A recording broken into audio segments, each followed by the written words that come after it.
V. O restante do Livro das Sombras.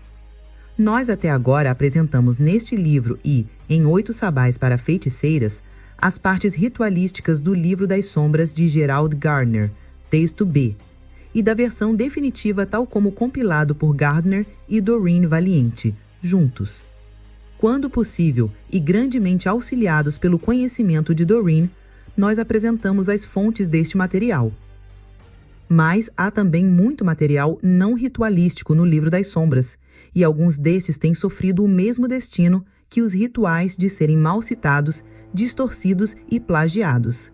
Como os rituais, seus dias de segredo pertencem a um passado longínquo, quer se lamente o fato ou não. Então, concordamos com Doreen que chegou-se a um ponto em que, pelos interesses da arte e para a exatidão histórica, textos autênticos dessas passagens não ritualísticas também deveriam ser publicadas. O trabalho que Doreen prestou a Gardner em revisar o texto B foi confinado aos rituais. Na extensão em que se diga a respeito às passagens não ritualísticas, os textos B e C são idênticos. Doreen nos conta: estas passagens não aparecem no texto A, o livro mais antigo, mas vocês notarão um ponto curioso na passagem intitulada Das Chamadas, indicando que Gerald deveria tê-la copiado do livro de um outro alguém. Da velha Dorothy? Não sei. Minha impressão é que as pessoas copiaram dos livros uns dos outros o que mais apelava a elas e o que consideravam importante, adicionando textos pessoais de tempos em tempos, encantamentos, receitas e assim por diante, de forma que na prática não existiriam 2 livros das sombras que fossem exatamente os mesmos. Também, naquele tempo em que os livros de ocultismo não eram nada fáceis de se conseguir, tal como são hoje, eles copiavam passagens dos livros impressos, os quais lhes foram emprestados, sobre assuntos que os interessavam. O velho Gerald faz isso extensivamente em seu livro antigo, com relação aos Cavaleiros Templários, a Cabla e assim por diante, intercalados com seus poemas favoritos. É, portanto, quase sempre impossível identificar as fontes no tocante ao que se refere a estas passagens. Como diz Doreen, elas são claramente de importância e época variadas. A evidência da diferença em época está na variedade dos estilos de prosa. Algumas passagens parecem genuinamente antigas, algumas comparativamente modernas, ou intercaladas com modernismos, enquanto algumas são francamente pseudo-arcaicas. Para esclarecer, nós apresentamos os textos do Livro das Sombras em tipo itálico e quaisquer comentários, nossos ou de Doreen, em tipo romanizado. O título de cada passagem está tal como aparece no texto B. Prefácio ao Livro das Sombras. Mantenha um livro escrito por sua própria mão. Deixe os irmãos e irmãs copiarem o que quiserem, mas nunca deixe o livro fora de suas mãos e nunca mantenha os escritos de outrem, pois caso descoberto na escrita deles, eles podem muito bem serem capturados e torturados. Cada um guardará seus próprios escritos e os destruirá sempre que houver ameaça. Aprenda tanto quanto você puder por memorização, e quando o perigo passar, reescreva seu livro se for seguro. Por esta razão, caso qualquer um morra, destrua o seu livro se ele não tiver sido capaz de fazê-lo, pois caso seja encontrado, isto é prova clara contra ele. E você não pode ser um bruxo sozinho. Deste modo, todos os seus amigos estarão sob perigo de tortura. Então, destrua tudo que não for necessário. Se o seu livro for encontrado com você, isto será uma prova clara contra você só, e você poderá ser torturado. Mantenha todos os pensamentos sobre o culto fora da sua mente. Diga que teve sonhos ruins. Um demônio lhe escreveu isto sem o seu conhecimento. Pense consigo mesmo. Eu não sei nada. Eu não me lembro de nada. Eu esqueci tudo. Transporte isso para sua mente. Se a tortura for muito grande para suportar, diga, eu confessarei. Não consigo suportar este tormento. O que vocês querem que eu diga? Conte-me e eu o direi. Se eles tentarem fazê-lo falar de impossibilidades, tais como voar pelo ar, relacionar-se com o demônio e sacrificar crianças e comer carne humana para obter atenuação da tortura, diga, eu tive um sonho mau, não estava em mim, estava enlouquecido. Nem todos os magistrados são maus. Se houver uma desculpa, eles podem mostrar piedade. Se você tiver confessado algo, negue-o mais tarde. Diga que falou demais sob tortura, não sabia o que fez ou falou. Se for condenado, não tema. A Irmandade é poderosa. Eles podem ajudá-lo a escapar se você se mantiver imperturbável. Se você trair alguém, não haverá esperança para você nesta vida ou naquela que está para vir. Isto é certo. Caso continue firme, irá para a pira. Drogas o ajudarão. Elas chegarão até você e você não sentirá nada. E se for para nada mais do que a morte, o que repousa além? O êxtase da deusa. O mesmo com respeito aos instrumentos de trabalho. Que estes sejam como coisas comuns que qualquer um pode ter em sua casa.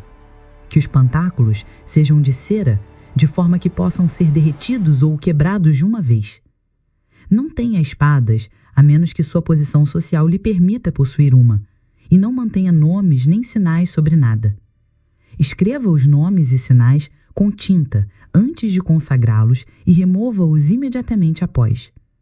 Nunca se vanglorie, nunca ameace, nunca diga que deseja um mal a alguém. Caso fale a respeito da arte, diga: não me fale sobre tal coisa, isso me assusta, é de má sorte falar sobre isso.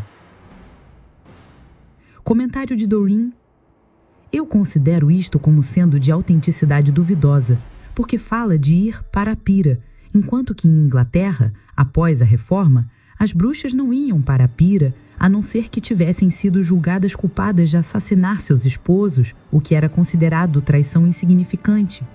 A punição para as bruxas em Inglaterra era enforcamento. Era apenas na Escócia que elas eram queimadas na estaca. Muitos escritores sobre feitiçaria escorregam neste detalhe. Assim, este prefácio ou teria que ser pré-reforma, o que eu duvido muito, especialmente com sua referência aos magistrados, ou escocês, o que eu não vejo razão para pensar que o seja. Nós também sempre suspeitamos do prefácio. Na época em que a tortura era utilizada, a maioria das bruxas comuns seriam iletradas e certamente não seria regra manter um livro escrito por sua própria mão.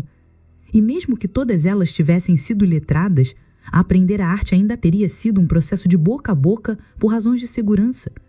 Se tais livros tivessem sido mantidos, durante os 2 ou mais séculos de perseguição, algum inevitavelmente teria sido capturado pelas autoridades e considerado importante. E para nosso conhecimento, isso nunca aconteceu, o que sugere fortemente que não houve nenhum. As instruções sobre como se comportar caso seja capturado e sobre os instrumentos de trabalho soam muito mais verdadeiras. Nos parece que o prefácio é um comprometimento posterior, talvez do século XIX, em papel de uma mistura de tradições e costumes repassados verbalmente e práticas contemporâneas. O estilo de prosa, que tem o sabor do pseudo-arcaísmo que os vitorianos adoravam e consideravam como literário, apoia em muito esse ponto de vista. E ir para a pira seria uma confusão com o destino de outros mártires, compreensível em um tempo quando o conhecimento histórico da maioria das pessoas era elementar e altamente colorido.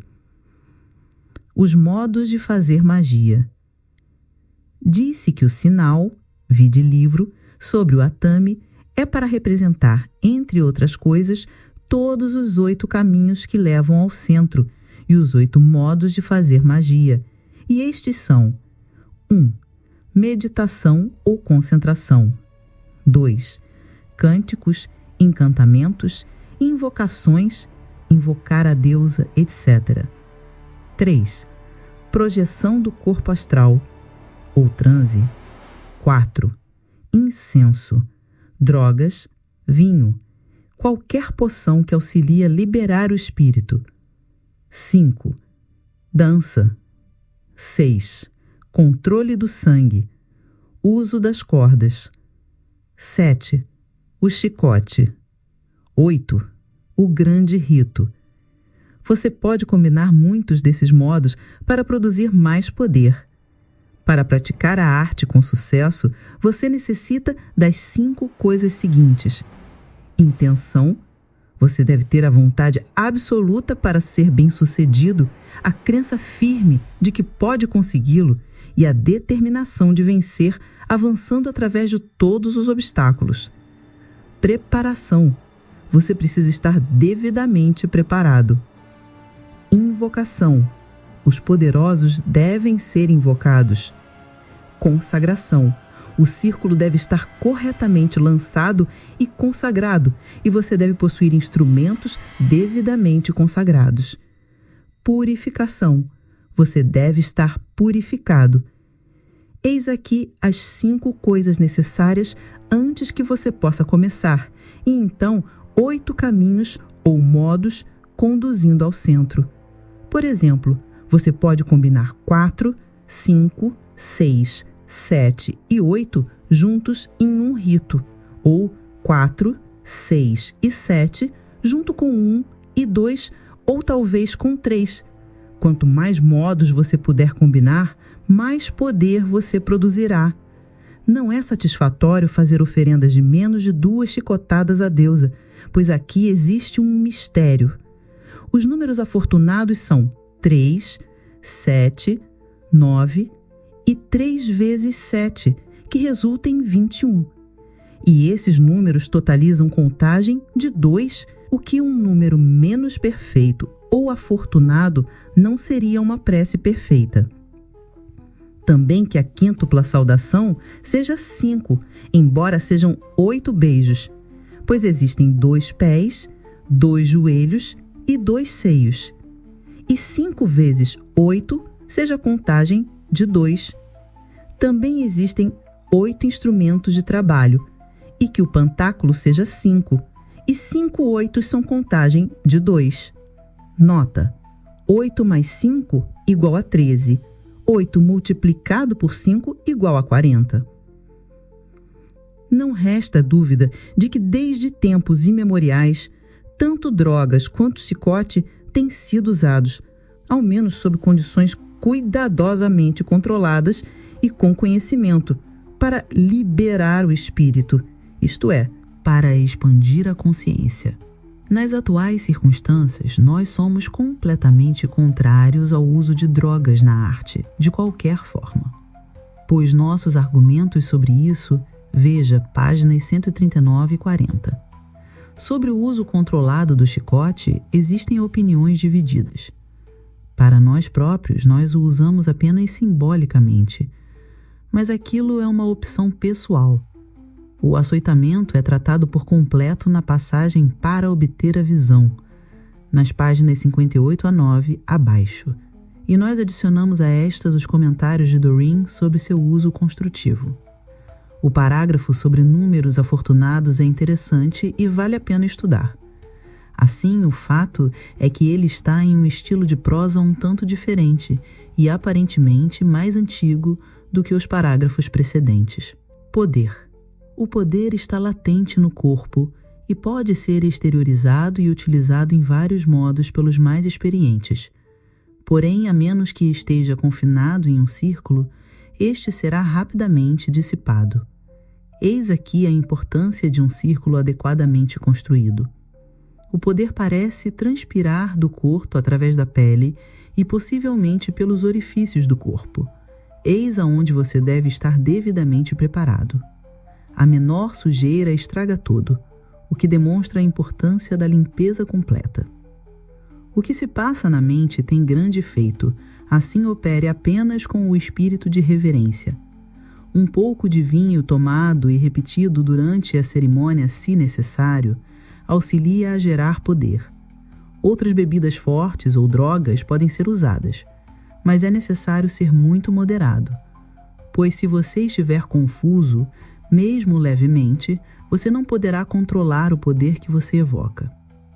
O modo mais simples é através da dança e o canto de cânticos monótonos, devagar a princípio e acelerando gradualmente o ritmo até que resulte vertigem. Então, as chamadas podem ser usadas ou até mesmo gritos agudos impensados e sem significado produzem poder. Contudo, este método inflama a mente e torna difícil controlar o poder que você evoca. embora o controle possa ser obtido através da prática. O chicote é um modo muito melhor, pois ele estimula e excita a ambos, corpo e alma, e ainda assim a pessoa retém o controle facilmente. O grande rito é de longe o melhor. Ele libera um enorme poder. Entretanto, as condições e circunstâncias dificultam a mente a manter o controle. Novamente, é uma questão de prática e da força de vontade natural do operador, e em um menor grau daquela de seus assistentes. Se, como desde os tempos antigos, houvessem muitos assistentes treinados presentes e vontades adequadamente sintonizadas, ocorreriam milagres. Feiticeiros utilizavam principalmente o sacrifício de sangue.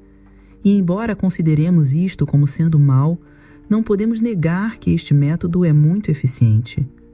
O poder lampeja do sangue recém-sangrado, ao invés de transpirar lentamente pelo nosso método.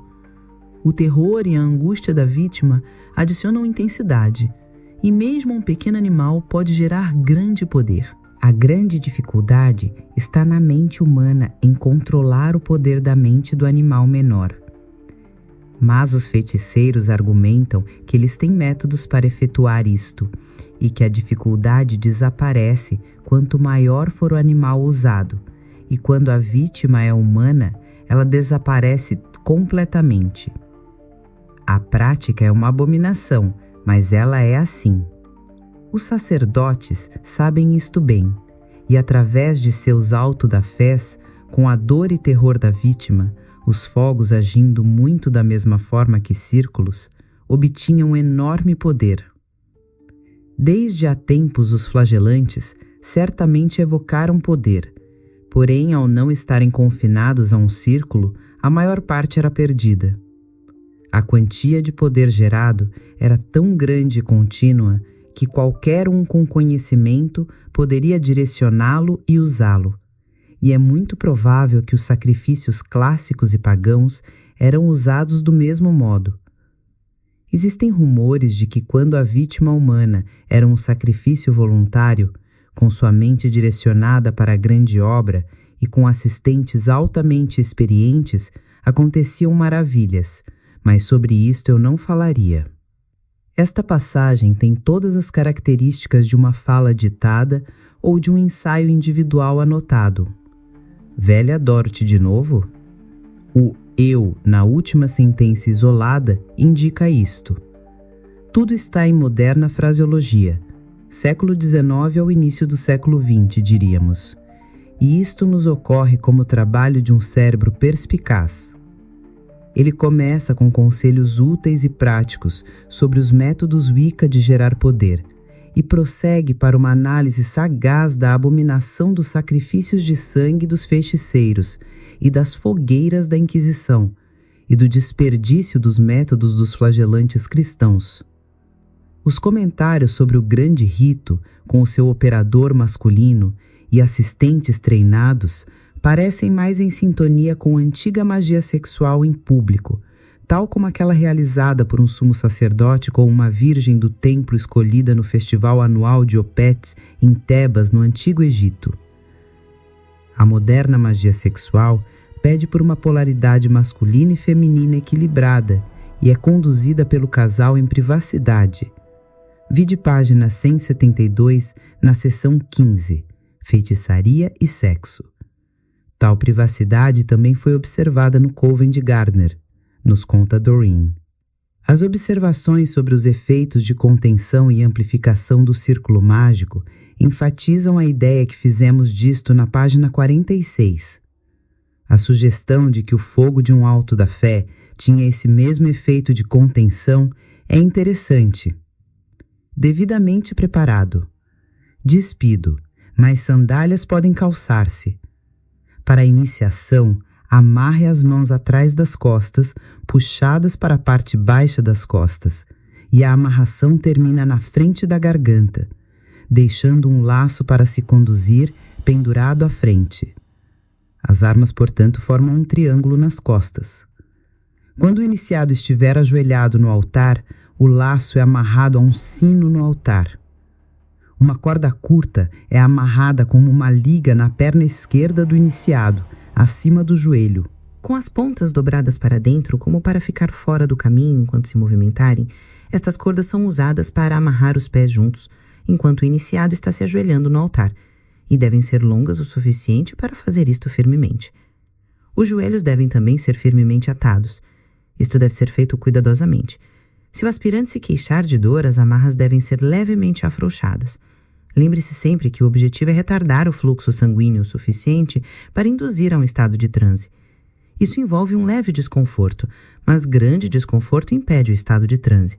Então é melhor gastar um pouquinho de tempo afrouxando e apertando as amarras até que elas estejam no ponto certo. O próprio aspirante pode lhe dizer quando isso estiver certo. Isto naturalmente não se aplica à iniciação, quando então nenhum transe é desejado.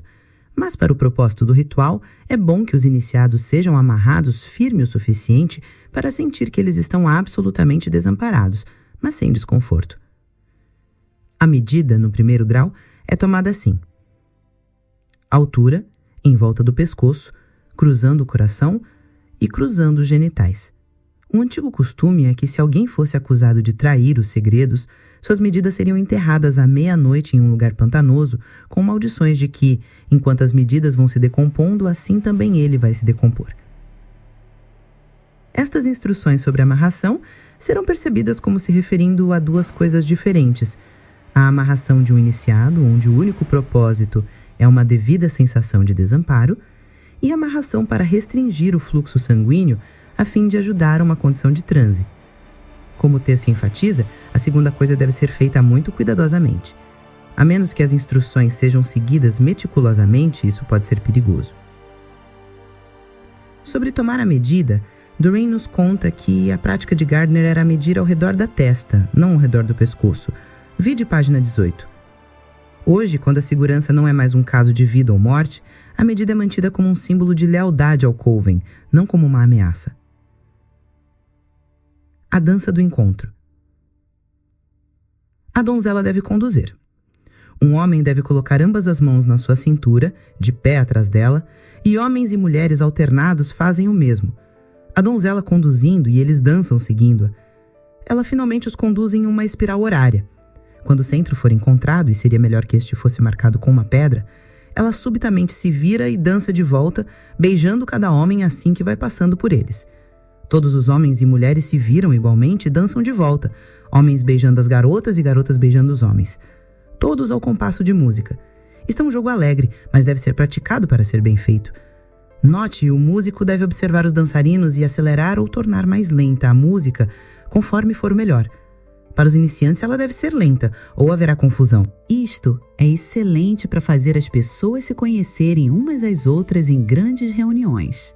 Deveras um jogo alegre, e um comentário é dificilmente necessário, exceto para dizer que, enquanto a maior parte da música para círculo nestes dias seja, tristemente talvez, de fita magnética ou disco, esta é certamente uma das ocasiões para utilizar um músico, caso você tenha um.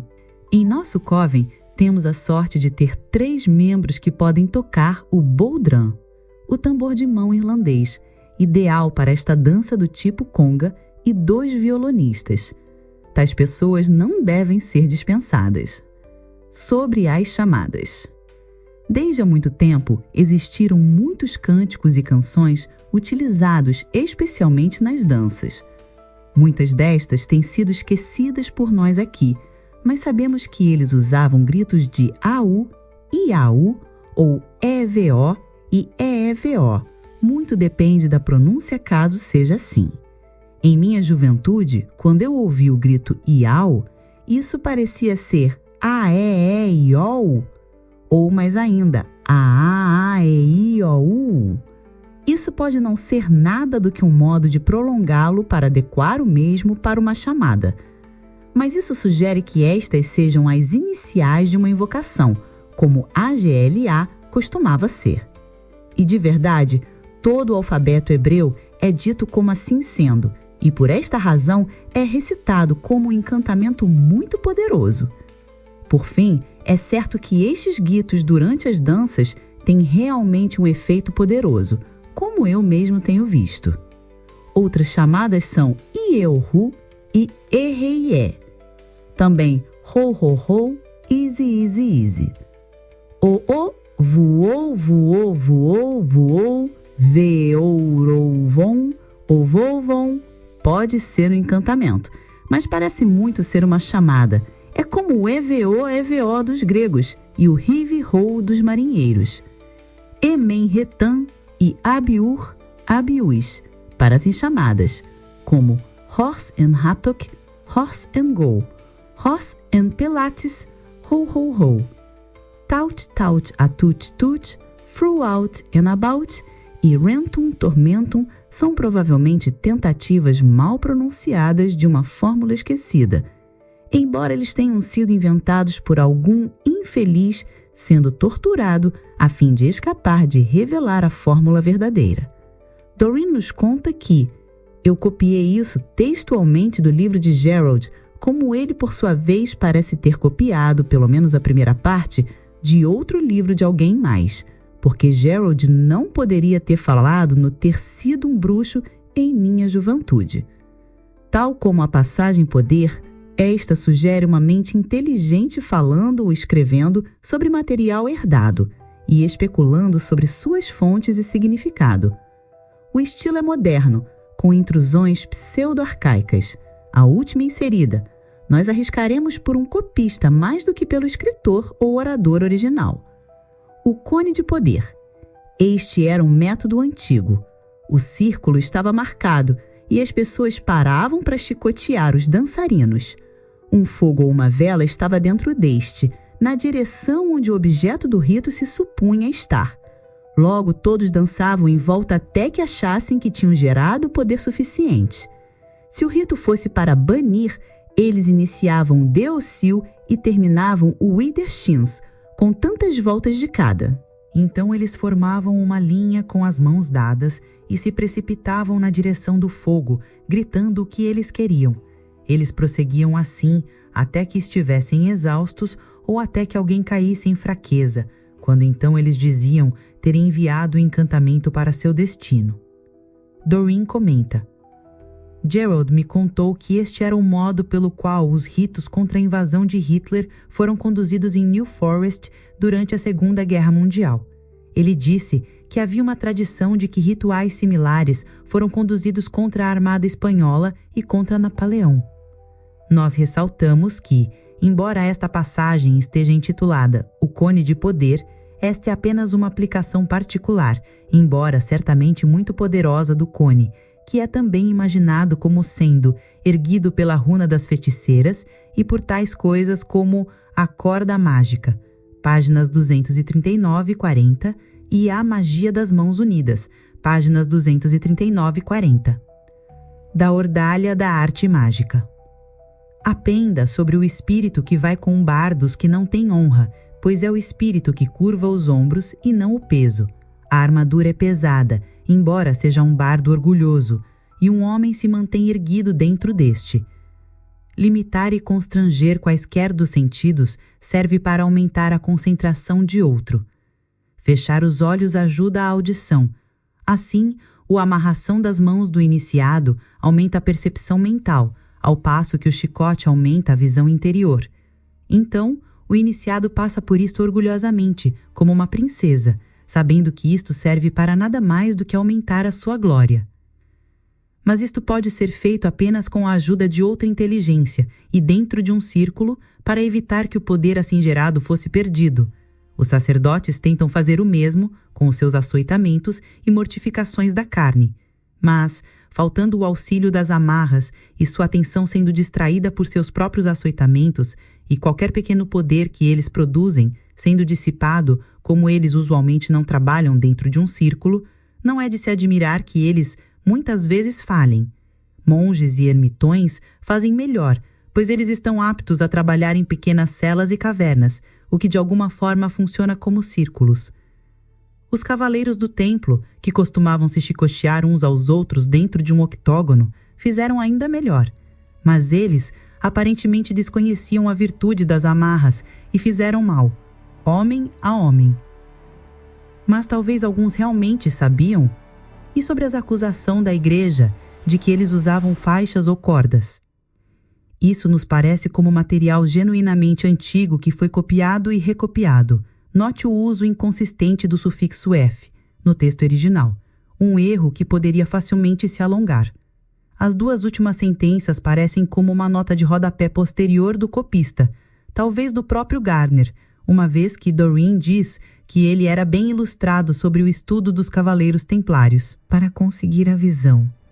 A visão vem para diferentes pessoas em modos diversos. É raro que ela venha naturalmente, mas ela pode ser induzida de muitos modos. Meditação profunda e prolongada pode fazer isto, mas apenas se você for natural, e geralmente um jejum prolongado é necessário. Há muito tempo, os monges e freiras obtiveram visões através de longas vigílias, combinadas com jejum e flagelação até sair sangue.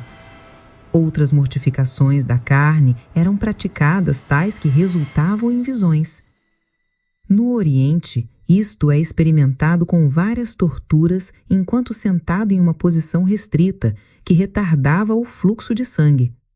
Estas torturas, longas e contínuas, deram bons resultados. Dentro da arte, nos é ensinado um modo mais fácil, isto é, intensificar a imaginação, ao mesmo tempo controlando o suprimento de sangue, e isto pode ser feito melhor utilizando o ritual. Incenso é bom para propiciar os ânimos, também para induzir o relaxamento ao aspirante e auxiliar a construir a atmosfera necessária para a sugestionabilidade. Mirra, goma de mascar, raízes de junco aromáticas, casca de canela, almíscar, júniper, sândalo e âmbar cinza em combinação são todos bons, mas o melhor de todos é o patchouli.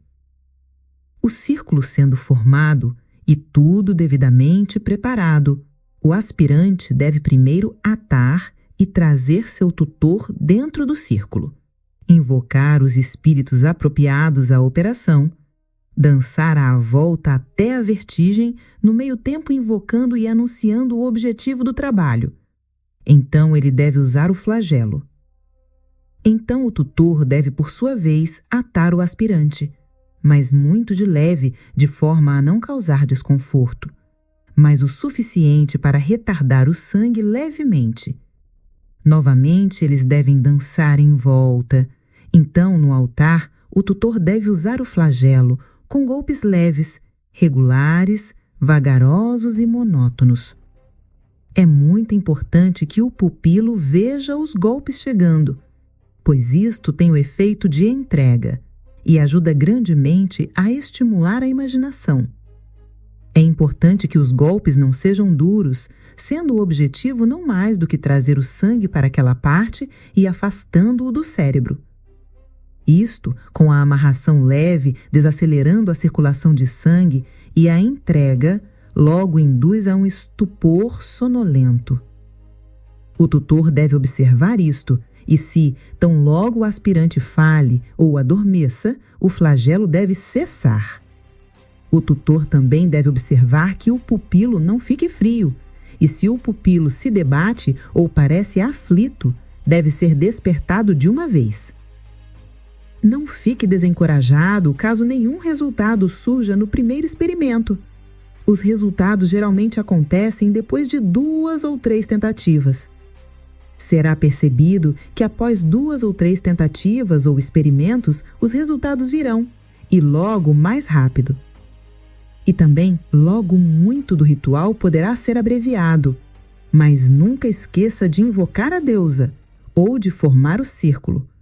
E para bons resultados, é sempre melhor fazer mais ritual do que muito pouco. Foi descoberto que esta prática muitas vezes de fato provoca o afeto entre aspirante e tutor, e isso é uma causa de melhores resultados caso seja assim.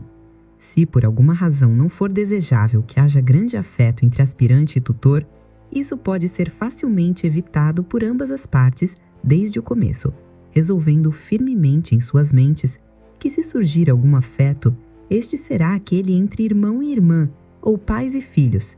E é por esta razão que um homem pode ser ensinado apenas por uma mulher e uma mulher por um homem, e que homem e homem, ou mulher e mulher, nunca devem tentar estas práticas juntos, e que todas as maldições dos poderosos possam estar sobre qualquer um que faça esta tentativa. Lembre-se, o círculo devidamente construído é sempre necessário para evitar que o poder liberado seja dissipado. Ele é também uma barreira contra quaisquer forças perturbadoras ou prejudiciais. Pois, para obter bons resultados, você deve estar livre de todos os distúrbios. Lembre-se, escuridão, pontos de luz piscando em meio à escuridão em volta, incenso e os golpes compassados de um braço branco não são como efeitos de palco. Eles são os instrumentos mecânicos que servem para iniciar a sugestão que mais tarde libera o conhecimento que é possível para obter o êxtase divino e para obter o conhecimento e a comunhão com a divina deusa. Uma vez que você tenha conseguido isso, o ritual é desnecessário, pois você pode alcançar o estado de êxtase à vontade. Mas até então, ou se, tendo obtido ou alcançado isto por si mesmo, você desejar trazer uma companhia até aquele estado de júbilo, então o ritual é o melhor. Para deixar o corpo. Não é sensato se esforçar para sair fora de seu corpo até que você tenha obtido a visão. O mesmo ritual, tal como para obter a visão, pode ser utilizado, mas faça uso de um acolchoado confortável. Se ajoelhe de forma que você tenha suas coxas, barriga e peito bem apoiados, os braços esticados para frente e um para cada lado, de forma que haja um sentimento decidido de ser puxado para frente. Assim que o transe for induzido, você deverá sentir um esforço para se lançar para fora do topo de sua cabeça. Deve ser aplicada uma ação de arraste ao chicote, tal como para conduzir ou puxar você para fora. Ambas as vontades devem estar inteiramente em sintonia, mantendo um esforço constante e igual. Quando vier o transe, seu tutor poderá ajudá-lo chamando-o suavemente pelo seu nome. Você provavelmente se sentirá puxado para fora de seu corpo como se através de uma abertura estreita, e se encontrará de pé ao lado de seu tutor, olhando para o corpo sobreacolchoado. Esforce-se primeiramente para se comunicar com seu tutor. Se ele tiver tido a visão, provavelmente o verá. Não se distancie da área no início, e é melhor ter ao seu lado alguém que já seja experiente em deixar o corpo. Uma nota. Quando, ao ter conseguido deixar o corpo, você desejará retornar de forma que coincida o corpo espiritual e o corpo material. Pense em seus pés, isso fará com que ocorra o retorno. Esta é a maior parte não ritualística no Livro das Sombras de Gardner, e nós deduzimos que ele prescreve uma prática que era fundamental para a tradição e atividades do Coven de New Forest que o treinou. É explicado cuidadosamente, com meticulosa ênfase sobre o relacionamento tutor-pupilo e sobre as defesas táticas, psíquicas e interpessoais necessárias. O propósito da amarração não tão forte e o açoitamento leve e deliberado são claros. Ajudar a trazer à tona o que pode variavelmente ser chamado clarividência, expansão da consciência, abertura dos níveis, abertura do terceiro olho ou comunhão com a deusa. E num estágio mais avançado, projeção astral. É interessante que o texto não usa nenhum dos termos técnicos do ocultismo contemporâneo ou da pesquisa psíquica, tais como projeção astral ou corpo astral. Isso sugere fortemente uma tradição passada de pessoa a pessoa, desde pelo menos antes da segunda metade do século XIX. Distorcer isto em uma alegação de que o próprio Gardner tinha um ímpeto doentio pela flagelação, quer seja sádica ou masoquista, e o procedimento acima descrito claramente não é nenhum destes, é insensatez. podem haver diferenças de opinião sobre se o procedimento descrito poderia ser perigoso. O que não pode ser negado é que o texto explicitamente assegura que este será seguro e para acessá-lo de uma vez, caso haja alguma dúvida. Comentário de Dorin. A razão pela qual utilizamos o chicote é muito simples. Ele funciona. O que o velho Gardner descreveu é um modo muito prático de se fazer magia. Eu falo por experiência quando digo que este faz o que ele afirmou que fizesse. E eu não ligo para o que qualquer um possa dizer sobre ser esquisito ou qualquer outra coisa. Talvez ele tenha sido associado com aspectos sexuais estranhos, porém, muito antes disso, ele era parte de práticas mágicas e místicas muito antigas. Você pode encontrar menção sobre ele desde o Antigo Egito e desde a Antiga Grécia, e sem dúvida você está familiarizado com a famosa cena da Vila dos Mistérios em Pompeia, que mostra um recém-iniciado sendo chicoteado. Um ponto ao qual Gerald refere em Feitiçaria hoje. Embora a descrição em Para obter a visão particularmente se refira a obter clarividência, eu também a achei muito incentivadora à visualização mágica. O que achamos que deve ser enfatizado, como o faz o Livro das Sombras, é que quando o chicote é usado na prática Wicca, não se deve esperar por ou infligir nenhuma dor. Ele é sempre usado com suavidade. Seu propósito é ou simbólico, como por exemplo na lenda da descida da deusa, ou ele é usado para induzir o transe por uma leve hipnose e a redistribuição da circulação do sangue. Os instrumentos de trabalho. Não existem lojas de suprimentos mágicos, então, a menos que você tenha sorte suficiente para ganhar ou comprar instrumentos, uma bruxa pobre deve improvisar. Mas, quando feitas, você deve estar em condições de conseguir emprestado ou obter um athame. Então, tendo feito o seu círculo, erga um altar. Qualquer mesa pequena ou baú servirá. Deve haver fogo sobre ele, uma vela será suficiente e o seu livro. Para bons resultados, incenso é melhor se você puder obtê-lo, porém carvões dentro de um prato queimando ervas de aroma doce é o suficiente. Um cálice caso você tenha bolos e vinho, e uma travessa com os sinais gravados dentro da mesma com tinta, mostrando um pantáculo. Um chicote é feito facilmente. Note, o chicote tem 8 caudas e 5 nós em cada cauda. Consiga uma faca de cabo branco e uma vara. Uma espada não é necessário. Corte as marcas com o athame.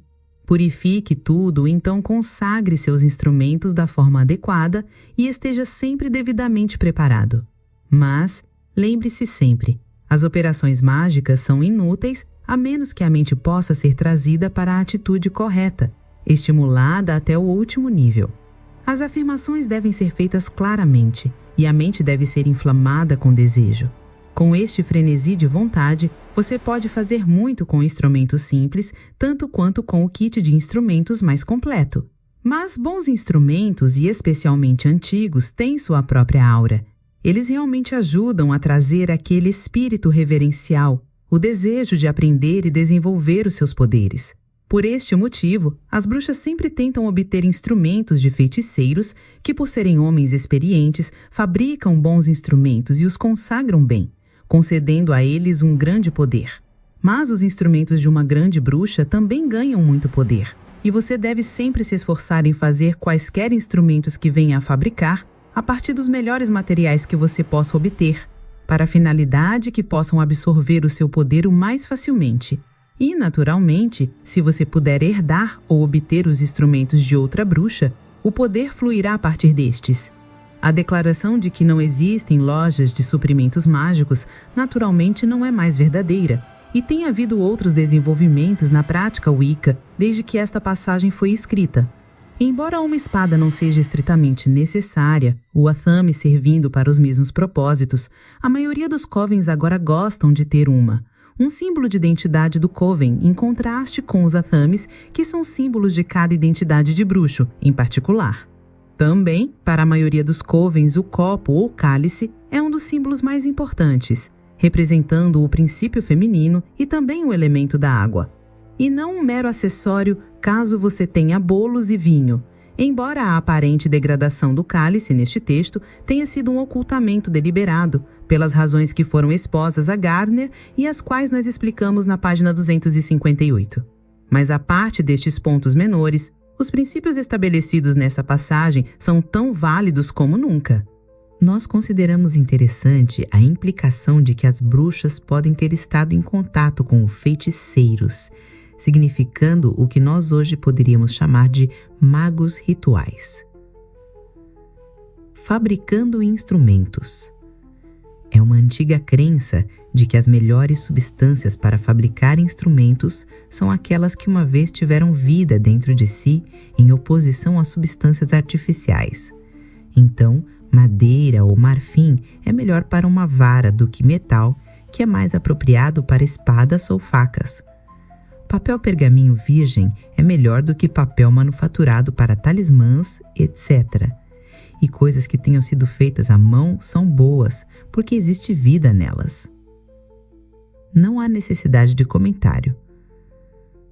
Para fazer unguento para unção. Pegue uma panela vitrificada meio cheia de gordura ou óleo de oliva. Coloque dentro folhas esmagadas de menta doce. Ponha a panela em banho-maria, agite de vez em quando. Após 4 ou 5 horas, despeje em um saco de linho e faça transpassar a gordura, torcendo o pano, despejando-a de volta na panela e encha com folhas novas. Repita até que a gordura tenha sido impregnada com o aroma. Faça o mesmo com manjerona, majoran, thyme e folhas secas e trituradas de patoli, e você deve tê-las, pois elas são as melhores de todas. Quando estiverem fortemente impregnadas, misture todas as gorduras juntas e guarde em uma jarra bem tampada. Passe atrás das orelhas, na garganta, peito e região do útero. Em ritos onde bendito seja, possa ser dito, passe nos joelhos e pés, como também para ritos relacionados com jornadas ou guerra.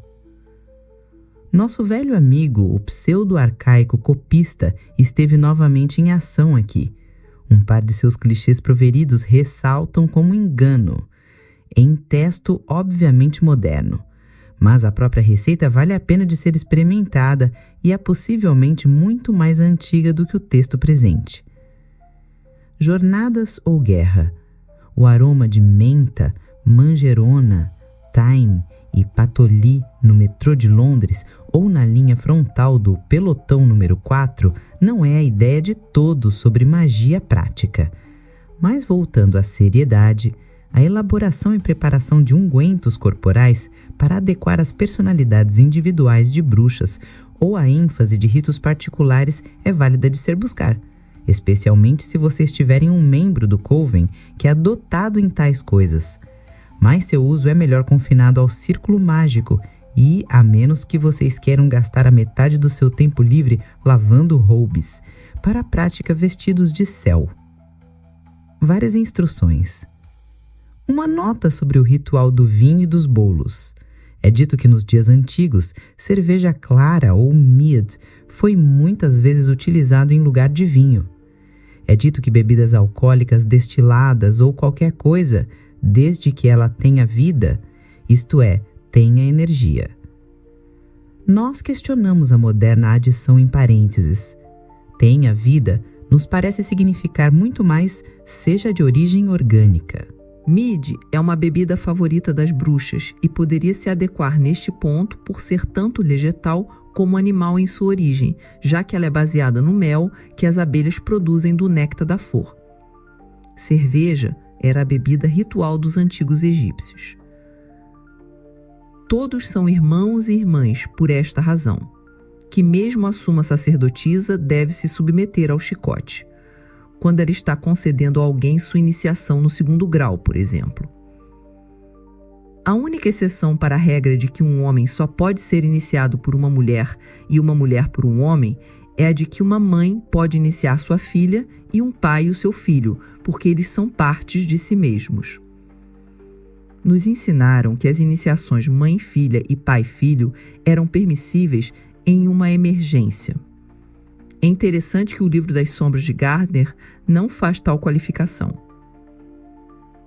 Uma mulher pode personificar seja o deus ou a deusa, mas um homem pode personificar apenas o deus. Uma bruxa feminina assume um papel masculino a empunhar a espada. Vide página 78. Lembre-se sempre, se for tentado admitir ou se gabar de pertencer ao culto, você estará pondo em perigo seus irmãos e irmãs. Muito embora as fogueiras da perseguição tenham agora desaparecido, quem é que sabe quando elas possam ser ressuscitadas? Muitos sacerdotes têm conhecimento dos nossos segredos, e eles sabem muito bem que muita intolerância religiosa tem desaparecido ou suavizado, que muitas pessoas poderiam desejar se unir ao nosso culto se fosse conhecida a verdade de suas alegrias, e as igrejas iriam perder o poder.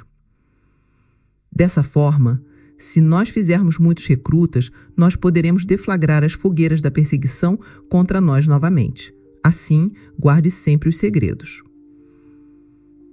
Isso pareceria ser uma honesta observação e alerta do período após os séculos de perseguição, mas antes do renascimento do oculto e da bruxaria no século XX. A situação tem mudado grandemente nas décadas recentes. Porém, toda bruxa deve ter em mente que a perseguição, em uma forma ou outra, poderia sempre erguer a sua cabeça monstruosa novamente. E mesmo agora, deveria ser uma regra absoluta que nenhuma associação do ou da bruxo à arte deveria ser revelada exceto por sua própria e livre opção. Aqueles tomando parte num rito devem saber exatamente quais resultados estes desejam obter e todos devem manter suas mentes firmemente fixadas no resultado desejado, sem devaneio. Mais uma vez, não há necessidade de comentários.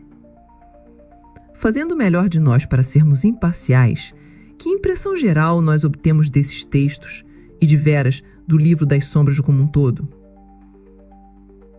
Nós tivemos a firme impressão de uma tradição antiga e contínua, mantida primeiramente de boca a boca e mais tarde, talvez em algum tempo no século XIX, por escrito, reunindo interpretações, adições e os mal-entendidos ocasionais assim que ia progredindo. No período escrito, algumas vezes anotado por um professor e algumas vezes anotado em ditados durante treinamento, a variedade de estilos, a declaração em primeira pessoa ocasional, a declaração obscura que se tornou confusa, mesmo o nosso amigo copista pseudo-arcaico, tudo nos parece confirmar este retrato humano. Mas o espírito básico e a sabedoria consistente da mensagem parece resplandecer através de tudo isso. A única impressão que isto realmente não oferece por qualquer esforço da imaginação é a de uma total invenção de Gerald Gardner ou, nesse raciocínio, da velha Dorothy ou qualquer outro alguém.